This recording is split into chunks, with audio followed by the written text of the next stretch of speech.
പടച്ചവനെ നമസ്കാരം ഒരു കോമാളിത്തരം പോലെയാണ് ചിലർക്ക്. അവന് വൈലെന്ന് പറയുന്ന നരകമുണ്ടെന്ന് പറയുമ്പോ എന്റെ പ്രിയമുള്ള ചെറുപ്പക്കാരാ, മോനെ അല്ലാഹുവിന്റെ പ്രവാചകൻ എവിടെന്ന് പറയുകയാ. അല്ലാഹുവിന്റെ പ്രവാചകൻ സ്വല്ലല്ലാഹു അലൈഹി വസല്ലമ തങ്ങൾ പറയുകയാണ്, അല്ലാഹുവേ വൈലെന്ന് പറയുന്ന നരകം നമസ്കരിക്കുന്നവനാണെന്ന് പറയുമ്പോ നിസ്കരിക്കാത്തവന്റെ കാര്യം പറയാനില്ല. ഇതിന് കുഴപ്പമുണ്ടോ?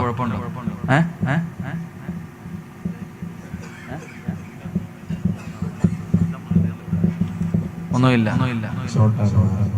കൂടിപ്പോയാൽ മരിക്കും, അതിൽ കൂടുതലൊന്നും ഇല്ലല്ലോ. മരണത്തെ കുറിച്ചല്ലേ പറയാൻ. അല്ലാഹു നല്ല മരണം തരുമാറാകട്ടെ. എല്ലാവരും മാറിയിരുന്നു അങ്ങോട്ട് നോക്കാം. നിങ്ങൾ എന്തിനാ പേടിക്കണം? ഞാനല്ലേ കരലിന്റെ അടുത്തിരിക്കണേ. അടിച്ച ആദ്യം എനിക്കല്ലേ അടിക്കല്ലേ. അല്ലാഹുവിന്റെ പ്രവാചകൻ സ്വല്ലല്ലാഹു അലൈഹി വസല്ലമ തങ്ങൾ നമസ്കരിക്കാത്തവന്റെ കാര്യമല്ല പറയുന്നത്. അല്ലാഹുവേ നിസ്കരിക്കാത്ത മനുഷ്യനുണ്ടല്ലോ അവന് കാഫിറാണെന്ന് മഹാനായ സയ്യിദുനാ ഉമർ ഇബ്നുൽ ഖത്താബ് റളിയല്ലാഹു തആല അൻഹു പറയുകയാ, നമസ്കരിക്കാത്തവന് കാഫിറാണ്. ഒരു വഖത്ത് നമസ്കാരം ഏതെങ്കിലും ഒരു മനുഷ്യന് കാരണമില്ലാതെ മുടക്കി കഴിഞ്ഞാൽ, ഒരൊറ്റ വഖത്ത് നമസ്കാരം ഈ സദസ്സിലിരിക്കുന്ന ഏതെങ്കിലും ഒരു മനുഷ്യന് കാരണമില്ലാതെ ഒരു വഖത്ത് നിസ്കാരം എന്ന് മുടക്കിയിട്ടുണ്ടോ അവന് കാഫിറാണെന്ന് മഹാനായ ഉമർ ഇബ്നുൽ ഖത്താബ് റളിയല്ലാഹു തആല അൻഹു പറയുമ്പോ എങ്ങനെയാ വരുന്നതെന്നറിയുമോ? നാളെ പടച്ചുറപ്പിന്റെ പരലോകത്ത് നമസ്കരിക്കാത്തവന് കടന്നു വരുന്നത് പന്നിയുടെ കോലത്തിലാ. പ്രവാചകനവിടെന്ന് പറയുന്നു, കബറിന്റെ അകത്ത് നിന്ന് എഴുന്നേറ്റ് വരുന്നത് പന്നിയുടെ രൂപത്തിലാണ് കടന്നു വരുന്നത്. പ്രവാചകന് മെഹ്റാജിന്റെ രാത്രിയിൽ നോക്കുമ്പോ ഒരു വല്ലാത്ത കാഴ്ച കാണുകയാ. നിസ്കരിക്കാൻ മടി കാണിക്കുന്ന ചെറുപ്പക്കാരാ, മോനെ അല്ലാഹുവിന്റെ പ്രവാചകൻ സ്വല്ലല്ലാഹു അലൈഹി വസല്ലമ തങ്ങൾ പറയുകയാണ്, മെഹ്റാജിന്റെ രാത്രിയിൽ അല്ലാഹുവിന്റെ റസൂൽ നോക്കുമ്പോ ഒരു വിഭാഗം ജനങ്ങളുടെ തലയുടെ മുകളിലേക്ക് മലക്കുകൾ പാറക്കല്ലെടുത്തിടുകയാണ്. അല്ലാഹുവേ ഭയാനകമായ പാറക്കല്ലെടുത്തു കൊണ്ടുവന്ന് ചില ചെറുപ്പക്കാരുടെ തലയുടെ മുകളിലേക്ക് ഇടുകയാണ്. പപ്പടം പൊട്ടുന്നത് പോലെ പൊടിയുന്നത് പോലെ അവന്റെ തലച്ചോറ് വരെ പൊട്ടിച്ചിതറുകയാ. എന്നിട്ട് താഴെ വീണ കല്ല് രണ്ടാമതും മലക്കുകൾ എടുത്തിട്ട് തിരിച്ചു വരുമ്പോ ആ പൊട്ടിയ തല പഴയ രൂപത്തിലേക്ക് തിരിച്ചു വരികയാണ്. പിന്നെയും മലക്കുകൾ അവന്റെ തലയിലിടുകയാണ്. അല്ലാഹുവിന്റെ റസൂൽ ചോദിക്കുന്നു, ജിബ്രീൽ മൻ ഹൗലാഇ യാ ജിബ്രീൽ, ഈ വൃത്തികെട്ടവരാരാണ് ജിബ്രീലേ? നബിയേ നിസ്കാരം ഉപേക്ഷിക്കുന്നവരാ നബിയേ. അല്ലാഹുവിന്റെ പ്രവാചകനോട് ഇവിടെന്ന് പറഞ്ഞു കൊടുക്കുമ്പോ എന്റെ പ്രിയമുള്ളവരെ, നമ്മളിൽ പലരും നിസ്കരിക്കുന്നവരാ. പക്ഷേ നമ്മുടെ നിസ്കാരം ഒരു കളിയാണല്ലോ. നമ്മുടെ നമസ്കാരം പടച്ചവനെ അതൊരു കോമാളിത്തരം പോലെയാ. എന്റെ പ്രിയപ്പെട്ട ചെറുപ്പക്കാരാ, മഹാനായ നബി മുഹമ്മദ് മുസ്തഫ സല്ലല്ലാഹു അലൈഹി വസല്ലമ തങ്ങള് അല്ലാഹുവിന്റെ പ്രവാചകൻ നോക്കുമ്പോ ഒരു മനുഷ്യൻ നിന്ന് നിസ്കരിക്കുകയാണ്. ആ മനുഷ്യൻ നമസ്കാരത്തിന്റെ ഇടയിൽ തന്റെ താടിയൊന്ന് നേരെയാക്കുകയാണ്. അല്ലാഹുവിന്റെ പ്രവാചകൻ നമസ്കാരം കഴിഞ്ഞപ്പോൾ ആ ചെറുപ്പക്കാരൻ അടുത്തേക്ക് വിളിക്കുകയാണ്. താടി പിടിച്ച് നേരെയാക്കിയ മനുഷ്യൻ അടുത്തേക്ക് വിളിച്ചിട്ട് അല്ലാഹുവിന്റെ റസൂൽ ചോദിച്ചു, നിനക്ക് അല്ലാഹനെ പേടിയില്ലേടാ? നിന്റെ ഹൃദയത്തിന്റെ അകത്ത് അല്ലാഹയെ കുറിച്ചുള്ള ചിന്തയില്ലേ? നമസ്കരിക്കുമ്പോ താടി നേരെയാക്കുന്നല്ലോ. ഈ കണക്കിലാണ് നീ മരിക്കുന്നതെങ്കിൽ നീ എന്റെ സമുദായമായിട്ടാണ് മരിച്ചതെന്ന് കരുതല്ലേ.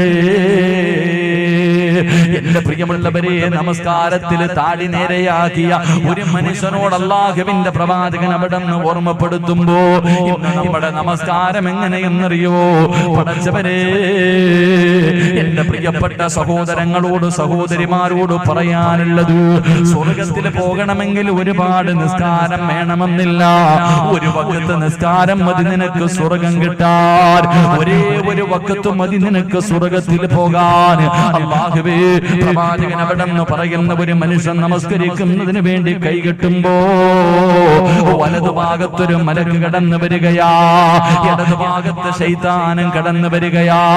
എന്നിട്ട് പടച്ചവരെ, ഞാനും നിങ്ങളും നമസ്കരിക്കുന്നതിന് വേണ്ടി കൈകെട്ടി കഴിയുമ്പോ ശൈത്താൻ അടുത്ത് നിന്നിട്ട് മറന്നുപോയ കാര്യങ്ങൾ മുഴുവനും വദാ പറഞ്ഞു തരികയാണ്.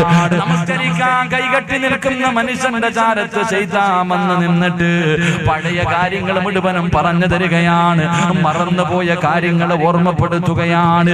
ആ സമയത്ത് വലതുഭാഗത്ത് നിൽക്കുന്ന മലക്ക് പറയുന്നു, മനുഷ്യ, നീ അല്ലാഹുവിന്റെ മുന്നിലാ നിൽക്കുന്നത്, നീ അല്ലാഹുവിന്റെ മുന്നിലാ നിൽക്കുന്നത്, അവന് പറയുന്നത് അനുസരിക്കല്ലേ. എന്റെ പ്രിയമുള്ളവരെ, മലക്ക് നമ്മളോട് പറഞ്ഞു തരികയാ, അല്ലാഹുവേ നമസ്കാരത്തിന്റെ സമയത്ത് സുജൂദ് ദീർഘിപ്പിക്കണമെന്നാണ്, ഒരുപാട് നേരം സുജൂദ് ചെയ്യണമെന്നാ. കാരണം എന്തെന്നറിയുമോ? പാവങ്ങൾ മുഴുവനും തലയുടെ മുകളിലേക്ക് വരികയാണ്. ഒരു മനുഷ്യൻ സുജൂദിൽ കിടക്കുമ്പോ അവൻ ചെയ്ത പാവങ്ങൾ മുഴുവനും അവന്റെ തലയുടെ മുകളിൽ വരും. എന്നിട്ടതാ പാപങ്ങൾ ഇങ്ങനെ പൊടിഞ്ഞു വീഴുമെന്ന് നബി മുഹമ്മദ് മുസ്തഫ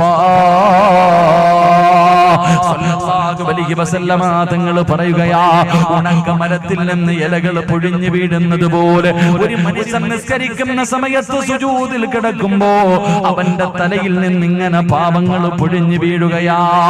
നമസ്കാരം കഴിയുമ്പോ അല്ലാഹുവേ ശൈത്താൻ പറഞ്ഞതനുസരിച്ച മനുഷ്യനോട് മലക്ക് പറയുന്നു, എടാ പരാജയപ്പെട്ടവനെ, ഞാൻ പറഞ്ഞത് കേട്ടിരുന്നെങ്കിൽ നിനക്ക് അല്ലാഹു സ്വർഗ്ഗം തരുമായിരുന്നു, നീ നരകവാസിയായി പോയല്ലോ.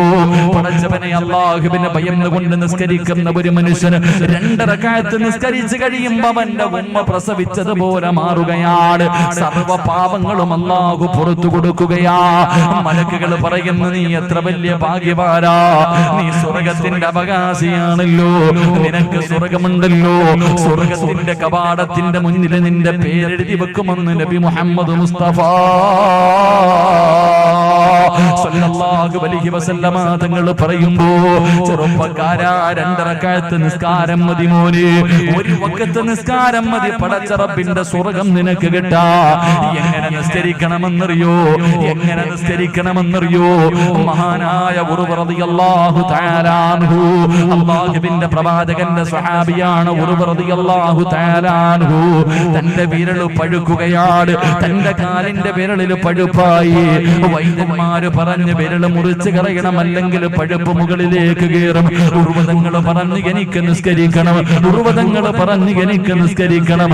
അല്ലാഹുവേ, കാലിന്റെ വിരലിൽ നിന്ന് പഴുപ്പ് കയറി കാൽപത്തി മുഴുവനും പഴുപ്പായി. അപ്പോഴും വൈദ്യന്മാര് പറഞ്ഞ് കാല് മുറിച്ചു മാറ്റിയില്ലെങ്കിൽ അതാ കാലിന്റെ മുകളിലേക്ക് പഴുപ്പ് കയറാൻ സാധ്യതയുണ്ട്. ഉർവതങ്ങളെ സമ്മതിച്ചില്ല. അവസാനം തന്റെ കാലിന്റെ അതാ മുട്ടിന്റെ ഭാഗം വരെ പഴുപ്പിങ് മുകളിലേക്ക് കയറുമ്പോ അവസാനം ഉർവതങ്ങളോട് ഉർവ റളിയല്ലാഹു തആല അൻഹുവിനോട് വൈദ്യന്മാര് പറഞ്ഞു, തങ്ങളെ, കാല് മുറിച്ചു മാറ്റിയില്ലെങ്കിൽ മുകളിലേക്ക് പഴുപ്പ് കയറാൻ സാധ്യതയുണ്ട്, ഇനിയെങ്കിലും ഞങ്ങൾ പറയുന്നതൊന്നനുസരിക്ക്. അവസാനം ഉർവ റളിയല്ലാഹു തആല അൻഹു അവിടുന്ന് കാല് മുറിക്കാൻ സമ്മതിക്കുകയാ. അവസാനം വൈദ്യന്മാരതാ ഒരു പാത്രത്തിൽ കള്ള് കൊണ്ടുവരികയാണ്. ഉർവ റളിയല്ലാഹു തആല അൻഹുവിന്റെ കയ്യിൽ കൊടുത്തിട്ട് പറഞ്ഞു, തങ്ങളെ, ഈ കള്ള് കുടിക്കണം. അല്ലാഹുവേ, അവിടുന്ന് ഞാൻ പറഞ്ഞു, ഉർവതങ്ങൾ പറഞ്ഞു, ഞാൻ കുടിക്കൂല, ഇത് കുടിച്ചാലേ കാല് മുറിക്കാൻ പറ്റൂ. വേദന അറിയാതിരിക്കണമെങ്കിൽ ഇത് കുടിക്കണമല്ലോ, വേദന അറിയാതിരിക്കണമെങ്കിൽ ഇത് കുടിക്കണമല്ലോ. എന്റെ പ്രിയമുള്ളവരെ, അവസാനം ഉർവ റളിയല്ലാഹു തആല അൻഹു പറഞ്ഞു, നിങ്ങൾക്ക് എന്റെ കാലല്ലേ മുറിക്കേണ്ടത്, നിങ്ങൾക്ക് എന്റെ കാലല്ലേ മുറിക്കേണ്ടത്, അതിന് നിങ്ങൾ എന്നെ കൊണ്ട് കള്ളു കുടിപ്പിക്കണ്ട. മഹാനായ ഉർവ റളിയല്ലാഹു തആല അൻഹു പറഞ്ഞു തന്നറിയോ, ഞാനൊന്ന് വുദുവെടുത്തിട്ട് 2 റക്അത്ത് നിസ്കരിക്കാം. ഞാൻ ഒന്നുപെടുത്തിട്ട് 2 റക്അത്ത് നിസ്കരിക്കാം. ആ നിസ്കരിക്കുന്ന സമയത്ത് നിങ്ങളെ കൊണ്ട് കഴിയുമെങ്കിൽ നിങ്ങൾ എന്റെ കാല് മുറിച്ചു മാറ്റിക്കോ. എന്റെ പ്രിയപ്പെട്ട മുസ്ലിമേ, റളിയല്ലാഹു തആല അൻഹു ഉദവെടുത്തു. അവിടുന്ന് നിസ്കരിക്കുന്നതിന് വേണ്ടി അല്ലാഹുവേ അതാ വജ്ജഹത്ത് ബോധി കൈകെട്ടിയതാ വജ്ജഹത്ത് ബോധി അവിടുന്ന് ഫാത്തിഹ ബോധി സൂറത്ത് തുടങ്ങുമ്പോ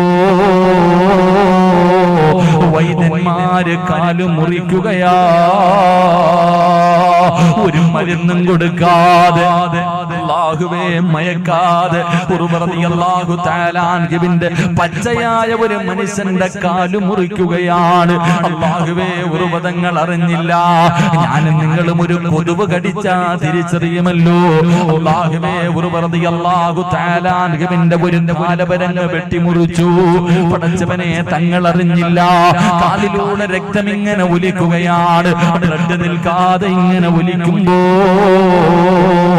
സൈതണ്ണ തിളപ്പിച്ചിട്ട് ചോര നിൽക്കുന്നതിന് വേണ്ടി രക്തം നിൽക്കുന്നതിന് വേണ്ടി എന്ന് ചെയ്തിരുന്നത് അല്ലാഹുവേ സൈതണ്ണ തിളപ്പിച്ചിട്ട് മുക്കുകയാ. തിളച്ച എണ്ണ തന്റെ മുറിച്ച കാലിലേക്ക് മുക്കുമ്പോ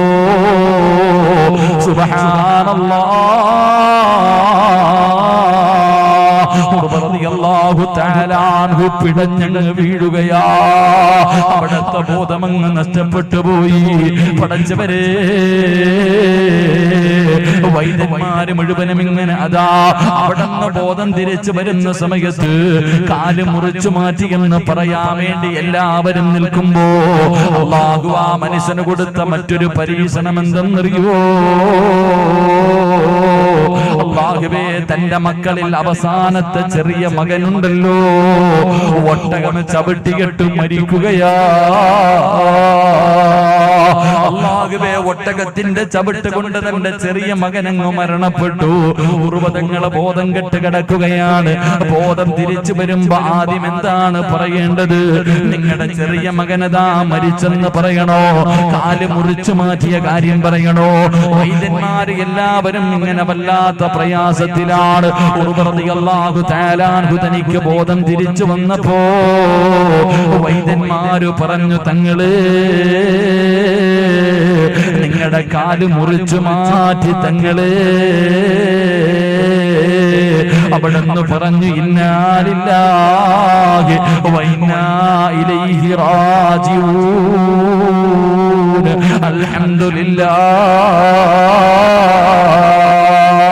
രണ്ടാമതായി പറഞ്ഞു, തങ്ങള് നിങ്ങളുടെ ചെറിയ മകനും മരണപ്പെട്ടു പോയി തങ്ങള്. അപ്പോഴും പറഞ്ഞു, ഇന്നാ ലില്ലാഹി അൽഹംദുലില്ലാഹ്. എല്ലാവരും അത്ഭുതത്തോടെ ചോദിച്ചു, കാല് മുറിച്ചു മാറ്റിയിട്ടും അൽഹംദുലില്ലാ പറഞ്ഞതെന്താ? അവിടുന്ന് പറഞ്ഞു, അല്ലാഹു എനിക്ക് 2 കാല് തന്നിട്ട് ഒരെണ്ണമല്ലേ എടുത്തു മാറ്റിയല്ലോ, ഒരു കാല് പടച്ച റബ്ബ് എനിക്ക് നൽകിയല്ലോ. എന്നിട്ട് പറയുന്നു, എന്റെ മക്കളിൽ ഒരാളെയല്ലേ അല്ലാഹു തിരിച്ചു വിളിച്ചുള്ളൂ, എനിക്ക് ബാക്കി മക്കളെ പടച്ചവൻ തന്നല്ലോ എന്ന് പറഞ്ഞിട്ട് റളിയല്ലാഹു തആല അൻഹു ഇരുന്ന് കരയുകയാ. പടച്ചവരെ, അവിടുന്ന് വൈദ്യന്മാര് ചോദിച്ചു, എന്തിനാ കരയുന്നത്? എന്തിനാ കരയുന്നത്? അവിടുന്ന് പറഞ്ഞു, ഇനി മുതൽ എനിക്ക് ഒരുപാട് നേരം നിന്ന് നിസ്കരിക്കാൻ കഴിയില്ലല്ലോ അല്ലാഹ്. ഇനി മുതൽ ഒരുപാട് സമയം നിസ്കരിക്കാൻ എനിക്ക് ഒരു കാലല്ലേ ഉള്ളൂ അല്ലാഹുവേ, എനിക്ക് കഴിയില്ലല്ലോ എന്നോർത്തിട്ടാണ് കരയുന്നതെന്ന് പറയുമ്പോ, ചെറുപ്പക്കാരാ, നമസ്കാരം എന്ന് പറഞ്ഞാൽ അതാണടാ പൊന്നുമൂര്. നമ്മൾ കാണിക്കുന്ന കോമാളിത്തരമല്ല, ചാടിക്കേറി പള്ളിക്കകത്ത് പോയിട്ട് അല്ലാഹുവിനെ കളിയാക്കല. അല്ലാഹുവിന്റെ മുന്നിലാണ് നിൽക്കുന്നത്. എന്റെ പ്രിയമുള്ളവരെ,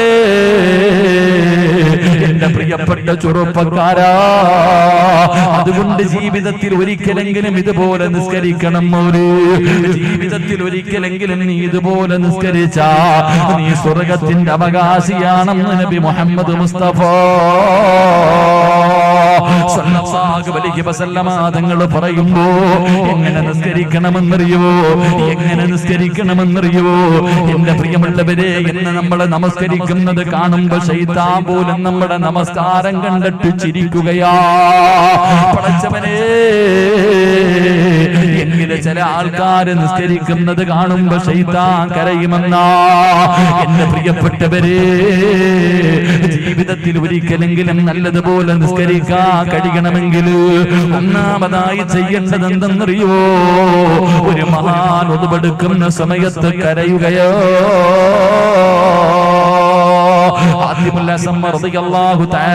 പറയുന്നുണ്ട്, ഒതുവെടുക്കുന്ന സമയത്തെ കരയുകയാണ്, കൈകാലുകൾ വിറയ്ക്കുകയാണ്, കൈകാലുകൾ വിറയ്ക്കുകയാണ്, നിറമങ്ങ് മാറുകയാണ്. അല്ലാഹുവേ, ഹൗലുങ്കരയിൽ നിന്ന് ഒതുവെടുക്കുന്ന സമയത്ത് പോലും നിറമങ്ങ് മാറുകയാ. എന്തിനാ തങ്ങളെ കരയുന്നത്? എന്തിനാ തങ്ങളെ കരയുന്നത്? ഇന്ന് വരെ നമ്മൾ ആരെങ്കിലും ഒതുവെടുക്കുന്ന സമയത്ത് കരഞ്ഞിട്ടുണ്ടോ? നമ്മൾ ആരെങ്കിലും ഇന്ന് വരെ ചിന്തിച്ചിട്ടുണ്ടോ? മഹാനവറുകൾ പറയുന്നു, എന്തിനാ ഒതുവെടുക്കുന്ന സമയത്ത് കരയുന്നതെന്നറിയോ? ഈ ഒതുവെടുക്കുന്നത് അല്ലാഹനെ കാണാനാ. എന്നെ പടച്ച റബ്ബിനെ കാണുന്നതിന് വേണ്ടിയാ ഞാൻ ഒതുവെടുക്കുന്നത്. പിന്നെ എങ്ങനെയാ ഞാൻ കരയാതിരിക്കുക? പടച്ചവനെ, ഒതുവെടുക്കുമ്പോഴേ കരയണം ചെറുപ്പക്കാരാ. കാരണം നിന്റെ പാപങ്ങൾ ആ സമയത്ത് പൊറുക്കുന്ന സമയമാ. കരഞ്ഞുകൊണ്ട് ഒതുവെടുത്തിട്ട് പള്ളിക്കകത്ത് കയറുകയാണ്. പടച്ചവനെ കാമത്ത് കൊടുത്തു, നമസ്കരിക്കാൻ ഇമാമു വന്നു നിന്നു. എല്ലാവരും സഫ് കെട്ടി നിന്നു. അതാ കൈകെട്ടുന്നതിന് തൊട്ട് മുമ്പ്, കൈകെട്ടുന്നതിന് തൊട്ട് മുമ്പ് പടച്ചവനെ എങ്ങനെയാണ് നിസ്കരിക്കേണ്ടതെന്നറിയുമോ? കണ്ണ് തുറന്നു നോക്ക് ചെറുപ്പക്കാരാ. കണ്ണിന്റെ മുന്നിൽ കാണേണ്ടത് എന്തെന്നറിയുവോ? അല്ലാഹുവിന്റെ വിശുദ്ധ കഅബാലയമുണ്ടല്ലോ. പടച്ചവന്റെ കഅബാലയം നിന്റെ കണ്ണിന്റെ മുന്നിലേക്ക് കടന്നു വരണം. ആ കറുത്ത കഅബാലയം പടച്ചവരെ, ആ കഅബാലയത്തെ കണ്ടുകൊണ്ട് നിസ്കരിക്കുന്നവനെ പോലെ, ആ കഅബാലയത്തിന്റെ മുറ്റത്ത് നിന്നിട്ട് ആ കഅബ തന്റെ കണ്ണുകൊണ്ട് കണ്ടിട്ട് നിസ്കരിക്കുന്നവനെ പോലെ പടച്ചവനെ, നീ നിന്റെ കണ്ണുകൊണ്ട് കഅബാലയം കാണണം. എന്നിട്ട് അവിടെ നിന്ന് പറയുകയാ, നിന്റെ കഴുത്തിന്റെ പുറകിലേക്കൊന്ന് തിരിഞ്ഞു നോക്കണേ. നാളെ സുബഹി നമസ്കരിക്കുന്ന ഓരോ മനുഷ്യനും തന്റെ തലയുടെ പുറകിലേക്ക് തിരിഞ്ഞു നോക്കണം. ഒരു മനുഷ്യൻ ഇങ്ങനെ കാത്തു നിൽക്കുകയാണ്, ഒരാള് നിന്നെ ഇങ്ങനെ കാത്തു നിൽക്കുകയാ. പെട്ടെന്ന് നിസ്കരിക്കടാ, പെട്ടെന്ന് നിസ്കരിക്കടാ. ആരാ പുറകിൽ കാത്തു നിൽക്കുന്നതെന്നറിയുവോ? മലക്കുൽ മൗത്ത് അസ്റായീൽ അലൈഹിസ്സലാം നിന്റെ പുറകിൽ ഇങ്ങനെ കാത്തു നിൽക്കുകയാ. എന്തിനെന്നറിയുവോ? നിന്നെ കൊണ്ടുപോകാ. പെട്ടെന്ന് നിസ്കരിക്കടാ, പോകാ സമയമായി. പെട്ടെന്ന് നിസ്കരിക്കെന്ന് പറഞ്ഞിട്ട് അസ്റായീൽ നിന്റെ തൊട്ടു പുറകിൽ നിന്നെ കൊണ്ടുപോകാൻ ഇങ്ങനെ കാത്തു നിൽക്കുകയാ. വലതു ഭാഗത്തേക്ക് നോക്കുമ്പോ അല്ലാഹുവിന്റെ സ്വർഗമാണ് കാണേണ്ടത്, അല്ലാഹുവിന്റെ സ്വർഗമാണ് കാണേണ്ടത്. ഇടതു ഭാഗത്തേക്ക് നോക്കുമ്പോ കാണേണ്ടത് അല്ലാഹുവിന്റെ നരകമാ. ചിന്തിക്കണമല്ലോ, ഈ നമസ്കാരം ശരിയായ ഈ സ്വർഗം എനിക്കുള്ളതാ. ഈ നമസ്കാരം ശരിയായില്ലെങ്കിൽ എന്റെ കിടക്കുന്ന വീട് ഈ നരകമാ. പടച്ചവനെ, അതാ മഹാനവറുകൾ അഞ്ചാമതായി പറയുകയാണ്, നാളത്തെ സുബഹി നിന്റെ ജീവിതത്തിൽ അവസാനത്തെ നല്ല കാര്യമാ. സലാം വീട്ടിക്കടിഞ്ഞ ഒരു സുബ്ഹാനല്ലാഹ് പറയാ നീ ഇല്ലടാ ചെറുപ്പക്കാരാ. പിന്നെ നിനക്കൊരു അൽഹംദുലില്ലാഹ് പറയാ സമയമില്ലോ. ജീവിതത്തിൽ അവസാനത്തെ നല്ല കാര്യം ഈ നമസ്കാരമാണെന്നുള്ള ബോധത്തോടുകൂടി ഏതെങ്കിലും ഒരു മനുഷ്യൻ നമസ്കരിച്ച അവന്റെ നമസ്കാരം കണ്ടിട്ട് ശൈത്താൻ കരയും. മോനെ, എന്റെ പ്രിയ പ്രിയമുള്ളവരെ നിസ്കരിക്കേണ്ടത് എങ്ങനെയാ? അതുകൊണ്ട് നമസ്കാരം അലംഭാവത്തോട് കാണുന്ന എന്റെ പ്രിയപ്പെട്ട ചെറുപ്പക്കാരോട്, മോനെ, കണ്ണിന്റെ മുന്നിലൂടെ ജനങ്ങളതാ പ്രായമുള്ളവര് പള്ളിയിൽ പോകുന്നത് കണ്ടാല് കേറില്ലല്ലോ. മോനെ, ആരോടാ വാസി കാണിക്കുന്നത്? ആരോടാ വാസി കാണിക്കുന്നത്? മലക്കുൽ മൗത്ത് അസ്റായീൽ അലൈഹിസ്സലാം.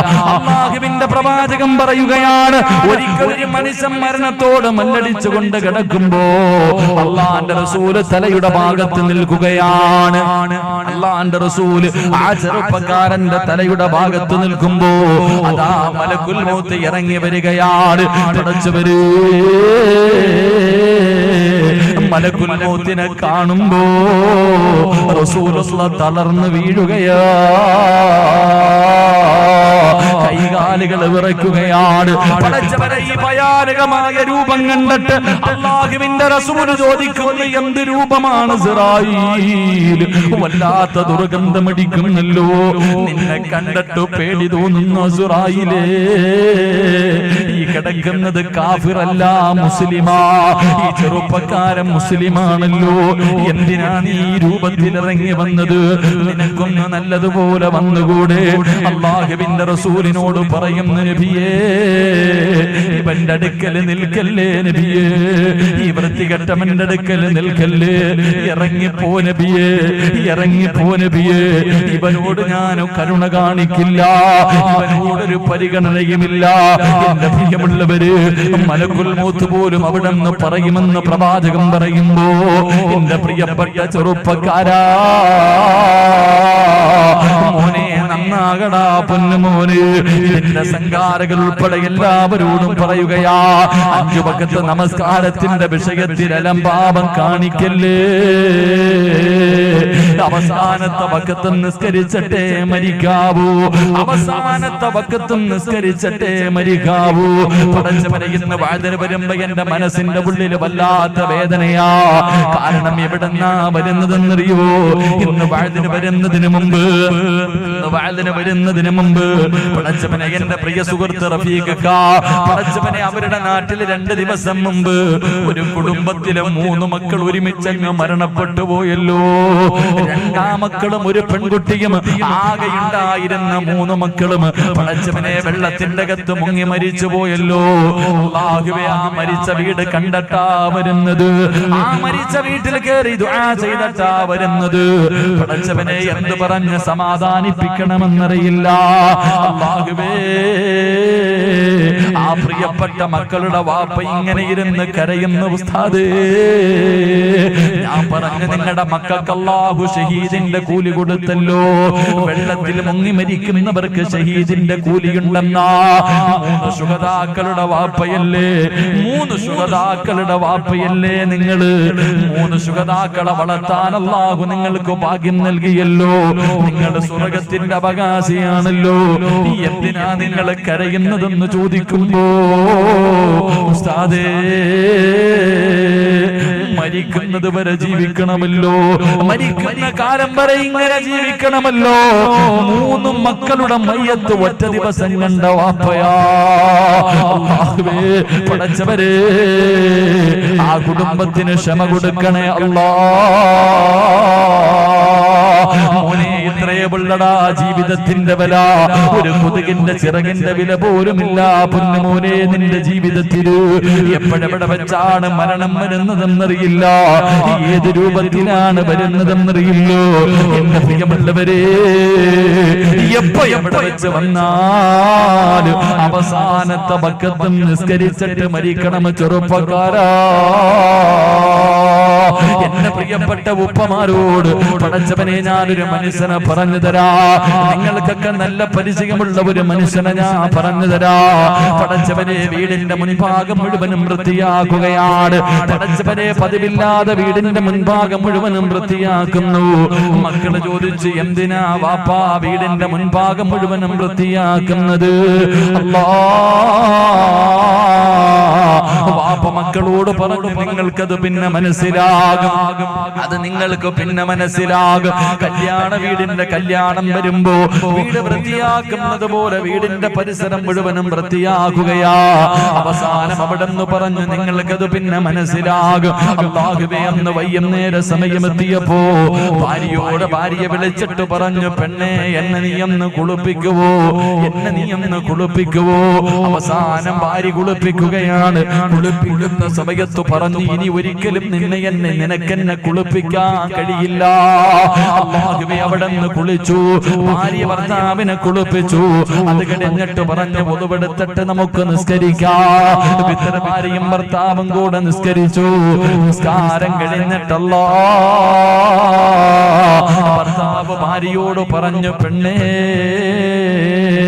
എന്നെ മരിക്കുന്ന ദിവസവും നിസ്കരിക്കണമെന്ന് വല്ലാത്ത മോഹമായിരുന്നു.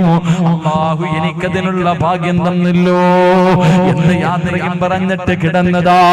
എന്റെ പ്രിയമുള്ളവര്, അവസാന പടച്ചറപ്പിന്റെ തീരുമാനത്തിന്റെ മുന്നിലങ്ങ് യാത്രയായപ്പോ ആരെക്കുറിച്ചാ പറഞ്ഞതെന്നറിയുവോ? പാറന്നൂർ ഉസ്താദിന്റെ ചരിത്രമാ പറഞ്ഞു തരുന്നത്. അതുകൊണ്ട് എന്റെ പ്രിയമുള്ള സഹോദരാ, മോനെ, മരണം എപ്പോഴെവിടെ വെച്ചാണ് വരുന്നതെന്നറിയില്ല. ഇന്നലെ പള്ളിയിലേക്ക് ജുമയ്ക്ക് പോകുമ്പോ പടച്ചവനെ, രണ്ട് ചെറുപ്പക്കാര് പാണ്ടിലൂരിയുടെ അടിയിൽ നിന്ന് രാവിലെ വീട്ടിൽ നിന്ന് വെളിയിലേക്ക് ഇറങ്ങിയ രണ്ട് മക്കളാട്. പടച്ചവരെ, മോനെ അവസാനം കണ്ണിന്റെ മുന്നിൽ കിടന്ന് പിടഞ്ഞുകൊണ്ട് മരിക്കുമ്പോ അല്ലാഹുവേ, കണ്ടവര് മുഴുവനും ഓടുകയാണ്. ലോറിയുടെ ഡ്രൈവർ വിളിച്ചു കൂവിക്കൊണ്ടാ ഓടുന്നത്. അവസാനം ഫയർഫോഴ്സ് വന്നിട്ട് പടച്ചവനെ വല്ലാത്തൊരവസ്ഥയിൽ അവിടെ നിന്ന് മയ്യത്തെടുക്കുമ്പോ, ചെറുപ്പക്കാരാ, ജീവിതത്തിന് വില ഇത്രയേ ഉള്ള പൊന്നുമോന്, എപ്പോഴെവിടെ വെച്ചാണ് മരണം വരുന്നതെന്നറിയില്ലോ. ഏത് സമയത്ത് എവിടെ വെച്ച് വന്നാൽ സമ്മാന പൊതി വാങ്ങുന്നത് പോലെ മരണം വാങ്ങണം മോനെ. റഹീമായ അല്ലാഹ്, കരുണക്കടലായ അല്ലാഹ്, ദയാലുവായ അല്ലാഹ്, പടച്ചവനെ, പെട്ടെന്നുള്ള മരണങ്ങളെ തൊട്ട് ഞങ്ങളെ നീ കാക്കണേ അല്ലാഹ്. അപകട മരണങ്ങളെ തൊട്ട് കാക്കടേ തമ്പുരാന്. മയ്യത്ത് പോലും നല്ല നിലയിൽ കുളിപ്പിക്കാൻ കഴിയാത്ത അവസ്ഥയിൽ നീ ഞങ്ങളെ മരിപ്പിക്കല്ല അല്ലാഹ്. സംഘാടകർ ബക്കറ്റുമായിട്ട് മുന്നിലേക്ക് കടന്നു വരികയാ. ഓടേണ്ടവർ ഓടാ, ഇപ്പോഴല്ലേ ഓടാൻ പറ്റൂ. മലക്കുൽ മൗത്ത് വന്നാൽ എവിടെയോടാരാ? ഇത് നിങ്ങളുടെ മുന്നിലേക്ക് കടന്നു വരുമ്പോ മനസ്സറിഞ്ഞുകൊണ്ട് റബ്ബേ, ഇൽമു പഠിപ്പിക്കുന്ന ഒരു മദ്രസയുടെ പ്രവർത്തനത്തിന് വേണ്ടിയല്ലേ, മനസ്സറിഞ്ഞുകൊണ്ടൊരു നല്ല സദക്ക കൊടുക്കാൻ കഴിയുവോ? നല്ല ഒരു സദക്ക കൊടുക്കാൻ കഴിയുവോ? സദക്ക ഇടുന്ന സമയത്ത് പറയണമല്ലാ, മരിക്കുന്ന ദിവസവും സ്വന്തം കൈകൊണ്ട്, മരിക്കുന്ന ദിവസവും സ്വന്തം കൈകൊണ്ട് ഒന്നുപെടുത്തിട്ട് നിസ്കരിച്ചിട്ട് മരിക്കാൻ ഭാഗ്യമ തരണേ അല്ലാ, ഭാഗ്യമ തരണേ അല്ലാ. ഒരു നിയത്തോടെ ഒരു നല്ല സദഖ എടുത്തു. അല്ലാഹുവേ, അർഹമർ റഹീമായ അല്ലാഹ്, കരുണക്കടലായ അല്ലാഹ്, ആരെല്ലാം ഒരു നല്ല സദഖ കൊടുക്കുന്നു അവർക്ക് റബ്ബേ നീ ആഫിയത്തും ദീർഘായുസ്സും കൊടുക്കണേ അല്ലാഹ്. ഏതെങ്കിലും ഒരു മാരകമായ രോഗത്തിന്റെ അണുക്കൾ അവരുടെ ശരീരത്തിലുണ്ടെങ്കിൽ ഈ സദഖയുടെ ബർക്കത്ത് കൊണ്ട് കരിച്ച് കളയണേ അല്ലാഹ്. അവരിട്ട് നരകിപ്പിക്കല്ല റബ്ബേ. ഈ സദഖ അതിനൊരു സബബാക്കണേ അല്ലാഹ്. അല്ലാഹു സ്വീകരിക്കുമാറാകട്ടെ. മൈക്ക് സെറ്റുകാരൻ എന്താ പറ്റി, ഇന്നെല്ലാം പോയെന്ന് തോന്നുന്നു. ഇന്ന് പോട്ടെട്ടാ, നാളെ ക്ലിയർ ആക്കിയേക്കണം കേട്ടോ. ഇന്നത്തേക്ക് ഒരു ദിവസം കേട്ടോ, നാളെതൊക്കെ ശരിയാക്കിക്കണം. അല്ലാഹു ഈമാൻ നൽകുമാറാകട്ടെ. പ്രവാചകൻ സല്ലല്ലാഹു അലൈഹി വസല്ലമ തങ്ങൾ പറഞ്ഞു,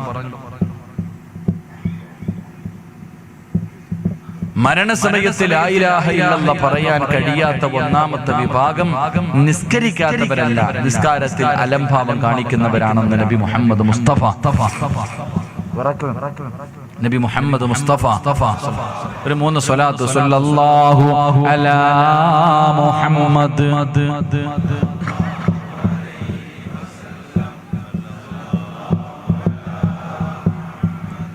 സല്ലല്ലാഹു അലൈഹി വസല്ലം അല്ലാഹുമ്മ സ്വല്ലി അലാ മുഹമ്മദ് യാ റബ്ബി സ്വല്ലി അലൈഹി വസല്ലം. അല്ലാഹു സ്വീകരിക്കുമാറാകട്ടെ. ഉറക്കെ അല്ലാഹു സ്വീകരിക്കുമാറാകട്ടെ. അല്ലാഹുവേ, ആരെല്ലാം മനസ്സറിഞ്ഞുകൊണ്ടൊരു നല്ല സ്വതക്ക കൊടുക്കുന്നു, അല്ലാഹുവേ പടച്ചവനെ ഇവരുടെ ഇരു ലോകവും നീ വിജയത്തിലാക്കി കൊടുക്കണേ റഹ്മാൻ. ഇവർക്ക് ആഫിയത്തും ദീർഘായുസ്സും കൊടുക്കണേ പടച്ചവനെ. ഖൈറും ബറക്കത്തും ഐശ്വര്യവും നൽകി അനുഗ്രഹിക്കണേ പടച്ചവൻ. എല്ലാവരും ഇട്ടോ നല്ല കാര്യത്തിന് വേണ്ടിയാ. ഇവിടുത്തെ മദ്രസയെ കുറിച്ച് എല്ലാവരും നല്ല നിലയിൽ അൽഹംദുലില്ലാഹ്. ഇവിടുത്തെ മദ്രസ വളരെ തുച്ഛമായ കുറച്ച് ആൾക്കാർ മാത്രം, ഉസ്താദന്മാർക്ക് ശമ്പളം കൊടുക്കാൻ പോലും വഴിയില്ലാതെ പിരിവുകൾ എടുത്തിട്ടാണ് ഇവിടുത്തെ കാര്യങ്ങൾ നടന്നുകൊണ്ടിരിക്കുന്നത്. അള്ളാഹു വിജയത്തിലാക്കി കൊടുക്കുമാറാകട്ടെ. അവരുടെ ലക്ഷ്യം എന്റെ പ്രിയമുള്ള സഹോദരങ്ങൾ, ആരോ കുറച്ച് വസ്തു കൊടുത്തു, 10 സെന്റ് വസ്തു ആരോ കൊടുത്തു. അവിടെ ഒരു ചെറിയ ഒരു ബിൽഡിംഗ് വെച്ചിട്ട് വാടകയ്ക്ക് കൊടുത്താൽ അൽഹംദുലില്ലാഹ് കലാകാലം അതിൽ നിന്ന് കിട്ടുന്നത് കൊണ്ട് പള്ളി മദ്രസയുടെ കാര്യങ്ങൾ നടക്കും. അള്ളാഹു വിജയത്തിലാക്കി കൊടുക്കുമാറാകട്ടെ. അള്ളാഹു വിജയത്തിലാക്കി കൊടുക്കുമാറാകട്ടെ. എന്റെ പ്രിയമുള്ള സഹോദരൻ, അത് ഇൻഷാ അല്ലാഹ് 11:30 നമുക്ക് നിർത്താം ഇൻഷാ അല്ലാഹ്. ബാക്കി നാളെ മൈക്ക് സെറ്റൊക്കെ എന്തോ ചെറിയ ഷോട്ടെങ്ങാണ്ട് വന്നിട്ട് എല്ലാം പോയി. അതുകൊണ്ട് ഇൻഷാ അല്ലാഹ് ഇന്ന് നമുക്ക് നിർത്താം. നാളെ നമുക്ക് ഇൻഷാ അല്ലാഹ് നേരത്തെ തുടങ്ങാം. അള്ളാഹു ഭാഗ്യം തരുമാറാകട്ടെ. എഴുന്നേറ്റ് ബക്കറ്റ് ഒന്ന് പെട്ടെന്ന് അൽഹംദുലില്ലാഹ്. ബക്കറ്റ് പെട്ടെന്ന് പുറകോട്ട് പോട്ടെ ഇൻഷാ അല്ലാഹ്. പെട്ടെന്ന് ചങ്ങാതി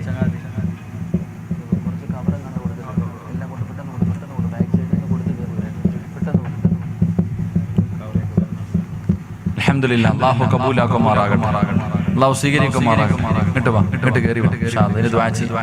എല്ലാവരും ഒന്ന് കാണാനാ, നാളെ കാണാൻ പറ്റിയില്ലെങ്കിൽ വാ. എല്ലാവരും ഇങ്ങോട്ട് മുന്നോട്ട്. പുറത്ത് ചെറുപ്പക്കാരൊക്കെ കയറി ഇൻഷാ അല്ലാഹ്. എല്ലാവരും എല്ലാരും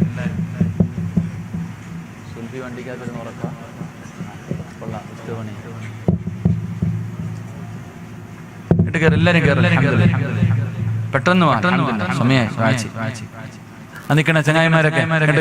ഡെസ്കിന്റെ മുകളിൽ നിന്ന് എഴുന്നേറ്റ് ബിസ്മില്ലാ ബാബാ ദുആ ചെയ്യാൻ പോകുന്നു, സ്വർഗത്തിൽ പോകാൻ പോകുന്നു. വാ, ഇന്ന് ദുആ ചെയ്തിട്ട് അങ്ങ് പൊക്കോ. നാളെ വരണ്ട, പെട്ടെന്നോ നാളെ വരണ്ട. വള്ളിക്കാട്ടി കിടന്ന് വാഴേക്കാം. ഇങ്ങോട്ട് കയറി.